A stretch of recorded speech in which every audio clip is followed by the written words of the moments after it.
తనకిష్టమైన వారిని పిలువగా మరి ఆయన వద్దకు వచ్చింది. వారు తనతో కూడా ఉండునట్లును దయ్యములను వెళ్ళగొట్టు అధికారం గలవారై సువార్త ప్రకటించుటకును వారిని పంపవాలని ఆయన 12 మందిని నియమించారు. ప్రార్థన చేసుకుని చెప్తున్నారు. ఆ సమయంలో దయ్యములను వాళ్ళకి అధికారం గ్రహించినాడు. ఆ సమయంలో శిష్యులు దయ్యములను వెలగొట్టినాడు. కానీ తర్వాత వెలగొట్టిన తర్వాత వాళ్ళ మార్కు సువార్త 9వ అధ్యాయంలో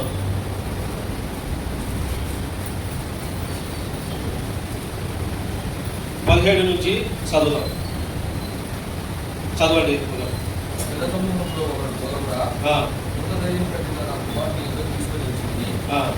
ఎక్కడ వారికి పెట్టడం అనగా వారిని పెడతారు.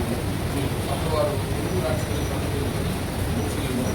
దాన్ని వెళ్ళగొట్టడానికి శిష్యులను అడిగింది, కానీ అది వారి చేత కలగదని ఆయన వచ్చింది. అందుకు ఆయన విశ్వాసం చేస్తారా, నేను ఎంతకాలం చాలు. ఇక్కడ జన సమూహము కూడి ఉన్నప్పుడు ఒక మనిషికి కుమారునికి దయ్యం పట్టింది. ఆ దయ్యం పట్టిన సమయంలో శిష్యుల దగ్గరికి వెళ్ళినారు. శిష్యుల దగ్గరికి వెళ్ళినప్పుడు ఆ అధికారము దయ్యంలను వెలుగొట్టే అధికారం వాళ్ళకి అనుగ్రహించినప్పుడు ఆ శిష్యులు ఆ దయ్యం పట్టిన వాళ్ళ దగ్గరికి దయ్యం పట్టిన వారిని విడిపించలేకపోయినారు. అప్పుడు బోధకుడు యేసుక్రీస్తు ప్రభుల వారు వస్తున్నాడు. ఏం జరిగింది అంటే, మీ శిష్యులు దగ్గరికి వెళితే ఆ మూగ దయ్యం అని వెళ్ళగొట్టలేకపోయినారు. అప్పుడు దేవుడు శిష్యుల మీద కోపపడ్డాడు.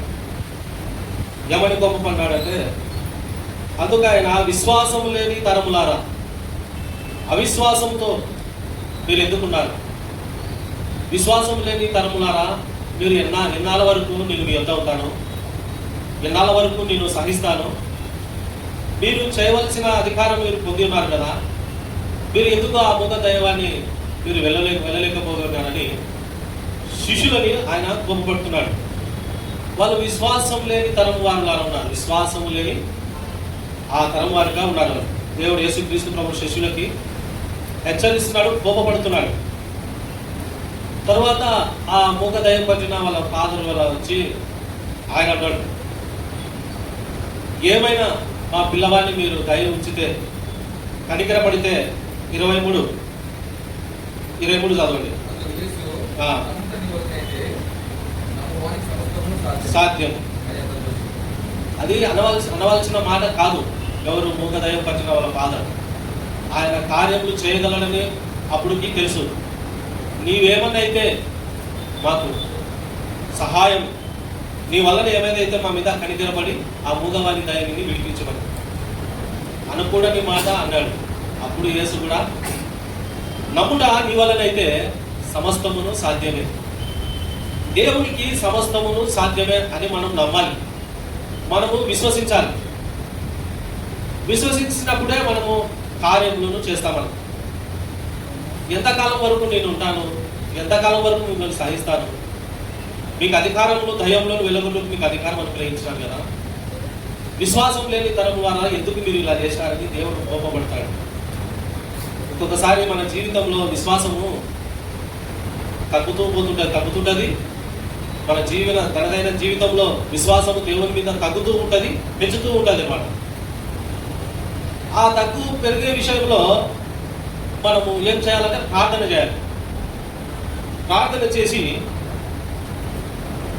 ఆయన మళ్ళొక 28 నుంచి 29 చదవండి. అదే అధ్యాయంలో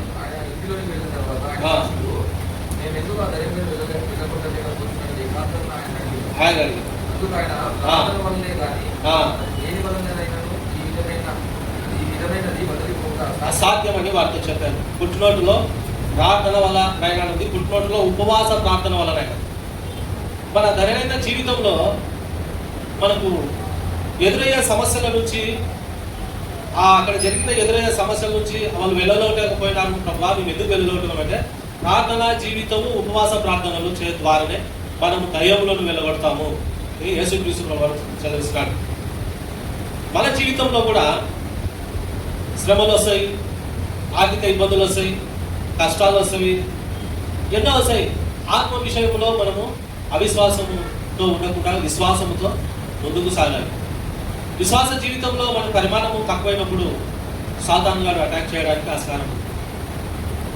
మనము దేవుడు ఆత్మ కనుక ఆత్మ సంబంధమైన మాటలు, సాతాను గారు కూడా దురాత్మ. వాడు ఏ ఆలోచనలు కలిగి ఉంటాడు, దేవుడు ఏ ఆలోచనలు కలిగి ఉంటాడు, సాతాను గారిని ఎలా అటాక్ చేయాలి, వాడు విసిరే బాణాలన్నింటినీ మనం ఎలా ఎదుర్కోవాలి, ఇవన్నిటిని మనము కొద్దిగా ముందుకు సాగుటకు వెళుదాం. మన దినదిన జీవితంలో విశ్వాసమును అభివృద్ధి పెంపొందించుకోవాలి. ఎలా పెంపొందించుకోవాలి? ప్రార్థనా జీవితము, ఉపవాస ప్రార్థనా జీవితం. ఈ దినదైన జీవితంలో ఈ రెండు మనకి ప్రాముఖ్యమైనవి.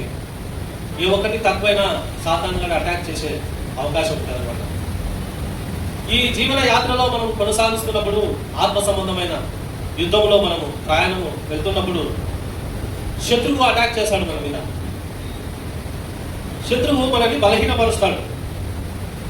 నలువైపులా శత్రువు మనల్ని అటాక్ చేయడానికి ఆస్కారం ఉంది.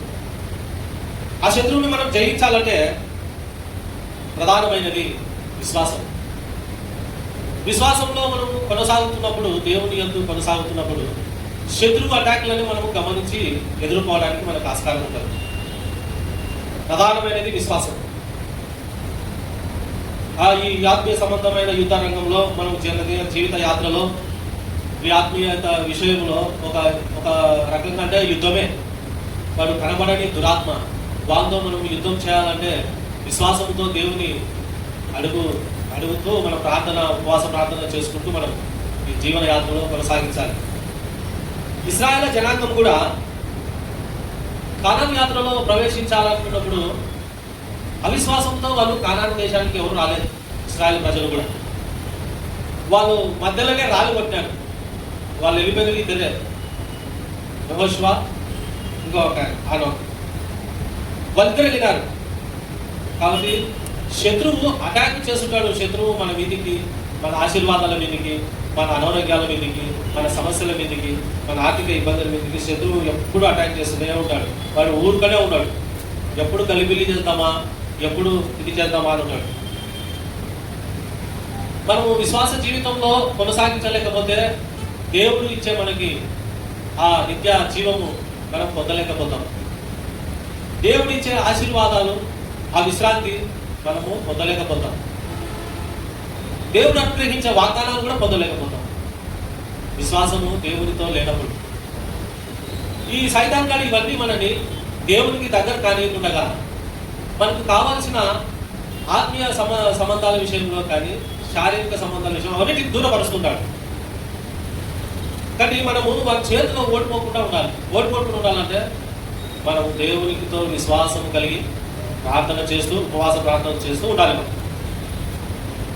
మనము ఆ ప్రార్థనలు, ఉపవాస ప్రార్థనలు చేస్తున్నప్పుడు మనకు దేవుని వలన పొందే వాగ్దానముల విషయంలో కానీ, విశ్రాంతి విషయంలో కానీ శత్రువు చేతిలో ఓడిపోకుండా దేవుడు మనల్ని కాపాడుతుంటాడు. అందుకే దేవుడు ఏమంటాడు, అపోస్తుడైన పౌలు ఏమంటాడంటే, మనము కానీ ఈ విశ్వాస జీవిత యాత్రలో విశ్వాసం దేవుని యందు ప్రార్థనలు, ఉపవాసం చేయలేకపోతే పెద్ద నష్టం కోరు తెచ్చుకుంటాం. పెద్ద నష్టాలే వస్తాయి మనకి. మనం విశ్వాసంలో ఉన్నాములే, చర్చిలో పాలుభాగసులుగా ఉన్నాములే, చేస్తున్నాములే, పనులు చేస్తున్నాములే అంటే కాదు. ప్రార్థన ఎందును, ఉపవాస ప్రార్థన ఎందును దేవునితో సత్సంబంధాలు కలిగి ఉండాలని దేవుడు సెలవిస్తున్నాడు వాటి ద్వారా. అందుకే అపోస్తుడైన పౌలు ఏమంటాడంటే, మంచి పోరాటము పోరాడి తిని, నా పరుగు కడముట్టించి తిని, నా విశ్వాసమును కాపాడుకుంటుని. అపోస్తుడైన పౌలు ఈ మాట అన్నాడంటే, అతను చేసిన పరిచర్య మొత్తం మీద విశ్వాసముతో, దేవుని మీద విశ్వాసము కలిగి ప్రయాణమయ్యి, ఆయన నా కొరకు జీవ కిరీటం ఉంది, ఈ జీవ కిరీటం పొందుకొనుటకు నేను విశ్వాసము ద్వారానే నేను జీవ కిరీటం పొందుతానని అపోస్తుడైన పౌలు సెలవిస్తున్నాడు. మన జీవిత యాత్రలో మనం ఆ కిరీటం పొందాలంటే, ఆ విశ్రాంతిలో మనం పొందాలంటే, శత్రువుని జయించాలంటే మనము ప్రార్థన ఎందుకు విశ్వాసముతో మనం ప్రార్థన చేసి, ఉపవాస ప్రార్థన చేసినప్పుడు విశ్వాసం వస్తుంది. కాబట్టి మనము ఆత్మ విషయంలో బలహీనపరుస్తుంటాడు, ఆత్మ విషయంలో కృంగుదల చేస్తుంటాడు, ఆత్మ విషయంలో నష్టాలు, ఏ విషయంలో అయినా సరే మీరు కృంగుదల కానీ నష్టపోవడం కానీ జరిగిన ఏమన్నా అయితే ఏం కాదు. కానీ విశ్వాస విషయంలో కృంగుదలను రాదు. విశ్వాస విషయంలో దేవునికి నమ్మకంగా, దేవునికి అడుగుజాడలో మనము నడచాలి. అన్ని పరిస్థితుల్లో మనము బలహీనపడినప్పుడు, విశ్వాసము జీవితం కూడా బలహీనపడితే మనల్ని ఎలా లేపుతాడు దేవుడు ఎలా లేపుతాడు మనని? కాబట్టి విశ్వాస జీవితంలోనే మనము దేవుని యందు విశ్వాసం బలంగా ఉండాలి. ఉన్నప్పుడే దేవుడు లేపుతాడు. అన్ని విషయాల్లో మనము బలహీనమైనప్పుడు విశ్వాసం ఒక్క జీవితంలోనే మనము బలము పొందుకొని మళ్ళా దేవుని అడుగుజాడలో వెళ్ళడానికి ఆస్కారం ఉంటుంది అని దేవుని బైబిల్లో సెలవిస్తున్నది. మనకి విశ్వాసమే అంత ప్రధానమైనది. మన రక్షణకు ఆధారము విశ్వాసమే. మన రక్షణకు ఆధారం విశ్వాసం అంటే ప్రభువైన యేసుక్రీస్తు ప్రభువారు ఆ శిలువలో కాంచిన పరిశుద్ధమైన రక్తం ద్వారా మనకు రక్షణ కలిగింది. ప్రభువైన యేసునందు విశ్వాసం ఉంచును, అప్పుడు నీవును నీ ఇంటి వారు రక్షణ పొందుతారు. ప్రభువైన యేసునందు విశ్వాసం ఉంచిన ఎడల నీవును నీ ఇంటి వారు రక్షింపబడుదురు అని బైబిల్ వాక్యం సెలవిస్తుంది. మనము శిలువ అయితే మనకు రక్షణ, ఆ రక్షణ అయితే మనకు విశ్వాసం ద్వారానే మనకు రక్షణ కలుగుతుంది. కాబట్టి ప్రియమైన వాళ్ళారా, దేవుని యందు మనం విశ్వాసం ఉంచి ఆ శత్రువులు అటాక్ చేసే వాటిని అన్నింటినీ ఎదుర్కొనుటకు మనకు దేవుడు శక్తిని కలిగి ఉండాలని ప్రార్థన, ఉపవాస ప్రార్థన ఇవన్నీ మనము కలిగి ఉండాలి. విశ్వాసం ద్వారానే ఇశ్రాయేలు ప్రజలు గొప్ప కార్యములు చేశారు.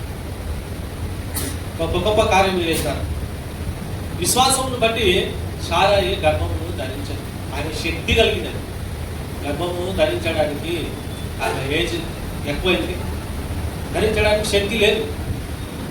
దేవుని విశ్వాసం ద్వారా ఆయన గర్భఫలమును ధరించి ఆయన ధరించిన మాత్రమే శక్తి కలిగింది ఆయన. కాబట్టి అన్ని కార్యాలకు విశ్వాసము. దేవునికి అయిష్టముగా మనం ఏది పని చేయకూడదు. అందుకు మనము మన విశ్వాస విషయంలో యేసుక్రీస్తు ప్రభుల వారు అందుకే కోపపడ్డాడు. వాళ్ళని విశ్వాసము లేని తరం వారులారా ఎందుకు ఈ పని చేసినారు అని కోపపడ్డాడు యేసుక్రీస్తు ప్రభుల వారు. ఎవరిని? శిష్యులే.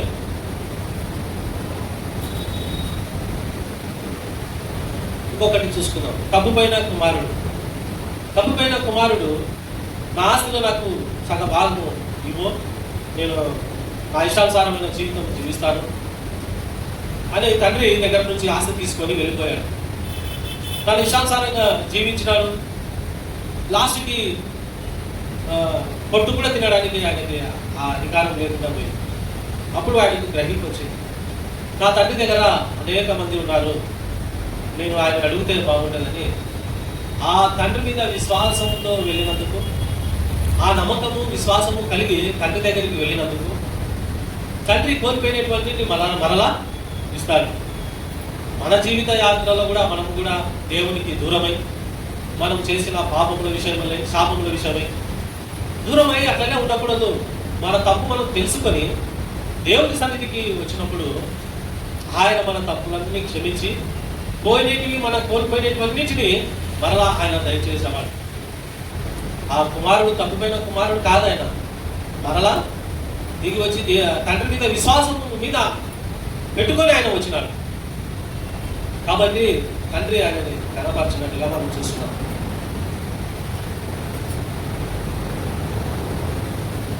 గొలియాతు విషయంలో కూడా గొలియాతు యుద్ధానికి వచ్చినాడు, దావీదు యుద్ధంకి వచ్చినాడు. గొలియాతు ఏమో ఈట పట్టుకున్నాడు. 1వ సమయంలో 17వ అధ్యాయము 7వ వచనం చదవండి.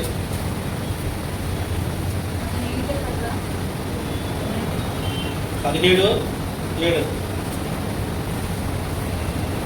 అతని ఈటె కర్ర నేతగానే ధోని అంత పెద్దది, మరియు అతని ఈటె కొన 600 తులముల ఇనుమును ఎత్తుగలదు. ఒకడు డాలును మోయించు అతని ముందర పోవచ్చుండెను. ఈ డాల్ అనేది యుద్ధానికి వచ్చినప్పుడు డాలు పెట్టుకొని ఉండాలి. ఆ డాలు గురించి ఏమన్నాడంటే, అపోస్తలుడైన పౌలు ఎఫెసీయులకు రాసిన పత్రిక చూడు, ఎఫెసీయులకు రాసిన పత్రిక 6వ అధ్యాయము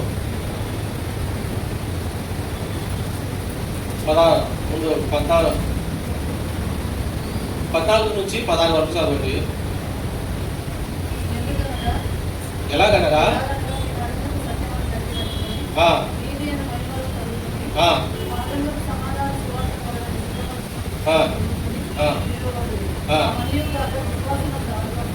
అంతే చాలు చాలు. విశ్వాసం అనే డాలు పట్టుకుని వాళ్ళు మనం, అపోస్తలుడైన పౌలు చెప్తున్నాడు, మనము విశ్వాసం అనే డాలును పట్టుకొని పోవాలి. గొలియాతు విషయంలో కూడా ఆయన పక్కన ఉన్న వ్యక్తికి డాలు ఇచ్చినాడు. వీడనేమో అపోస్తలుడైన పౌలు డాలు పట్టుకొని ఉండాలి. శత్రువు వచ్చినప్పుడు మనము తప్పించుకోవాలంటే డాలు ప్రాముఖ్యమైనది. ఊరికే ఈట పట్టుకున్నంత మాత్రాన శత్రువుతో జయించడం కష్టం.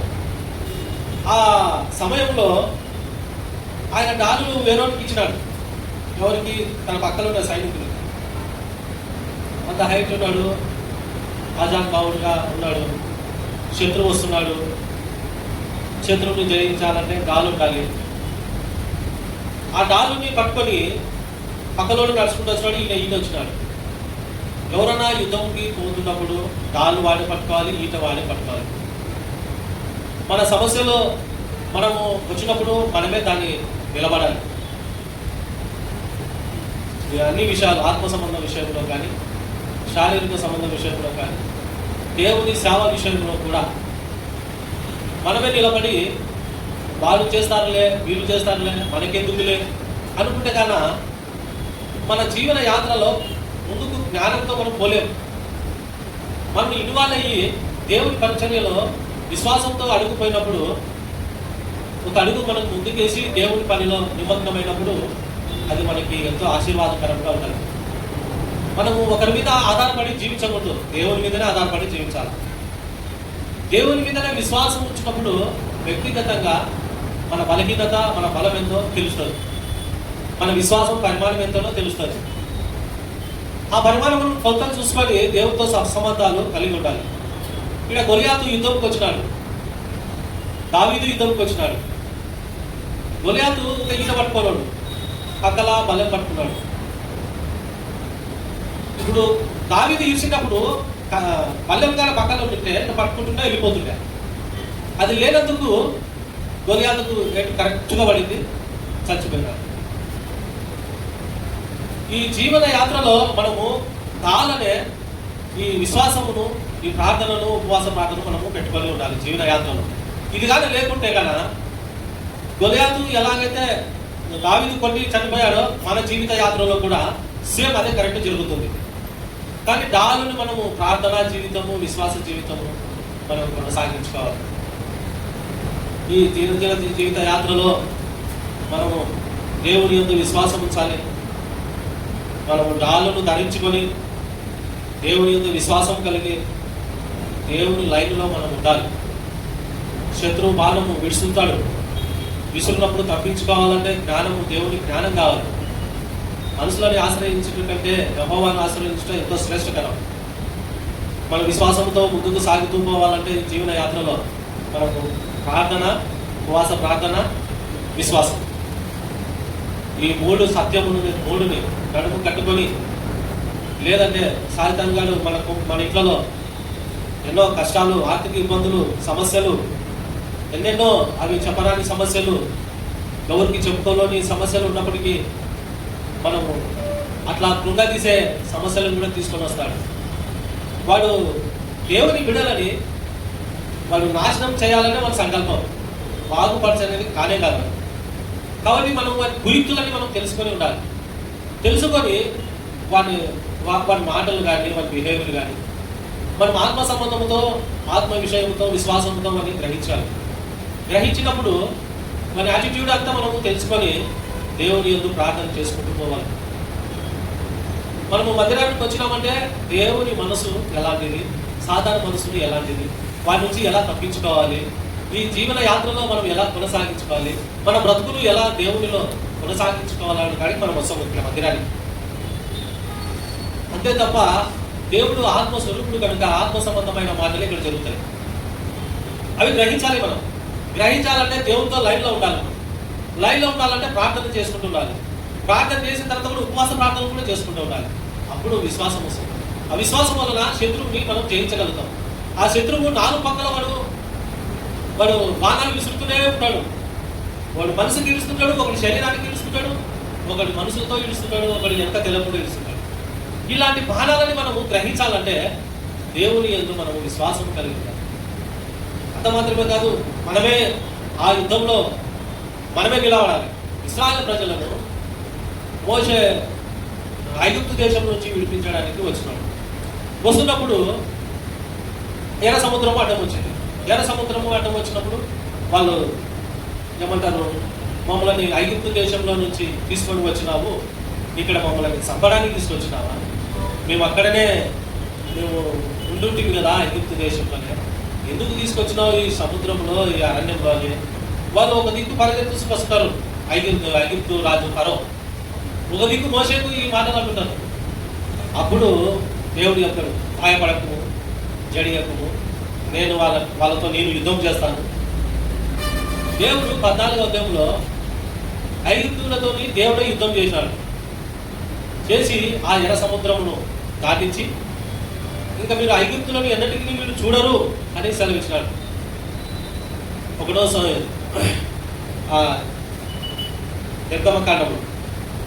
నిర్గమకాండంలో 14వ అధ్యాయంలో 13వ వచనము, నిర్గమకాండము 14, 13, మీరు ఇంకా ఎప్పుడు ఇశ్రాయేలును చూడరు.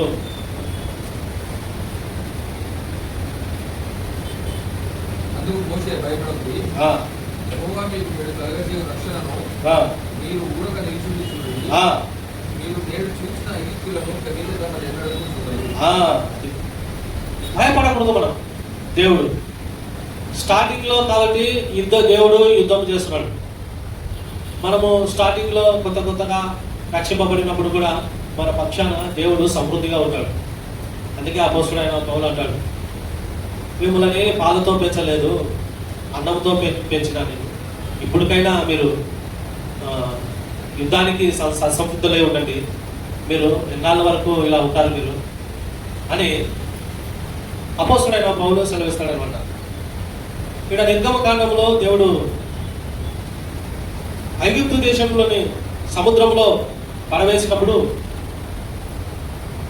అప్పుడు ఈ ఐగుప్తులని ఇంకా చూడరు మీరు అని దేవుడు చెప్పిన మాట సరైనది. అదే 17వ అధ్యాయము 17 చదవండి, 17 తీసుకోండి, 8 చదవండి. తర్వాత అమాలేకులు 17:8. తర్వాత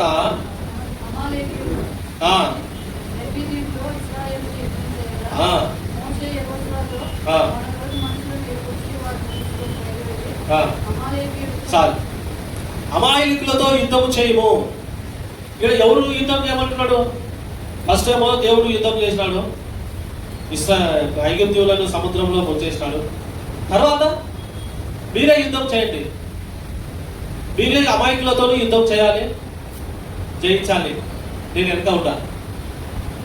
అదే విషయంలో కూడా మనం కూడా మనమే నిలబడాలి. మన సమస్యల నుంచి మనం నిలబడకపోతే ఎవరు నిలబడతారు?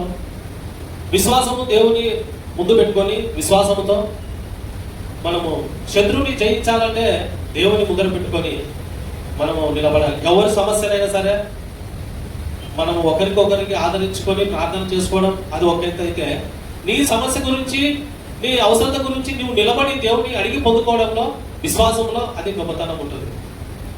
కాబట్టి మన దినదిన జీవితంలో విశ్వాసంతో ముందుకు కొనసాగించాలి. సాతాని బాణములన్నింటినీ దానివల్లే వాటిని తప్పించుకోవాలంటే మనము ప్రార్థనను, ఉపవాస ప్రార్థనలను చేసి దేవుని యందు విశ్వాసము, అప్పుడు ఆ శిష్యులని విశ్వాసం లేని తరం వారులారా అని కోపగించుకున్నాడు. కానీ మన ఈ జీవిత యాత్రలో కూడా మనం దేవునితో అప్పుడు అధికారం పొందిన వారు, తర్వాత అది దైవంలో వెళ్ళబడలేకపోయినారు శిష్యుడు. అందుకు దేవుడు కోపపడ్డాడు. దేవుని కోపము మనం చాలా సీరియస్గా దాన్ని తీసుకోవాలి.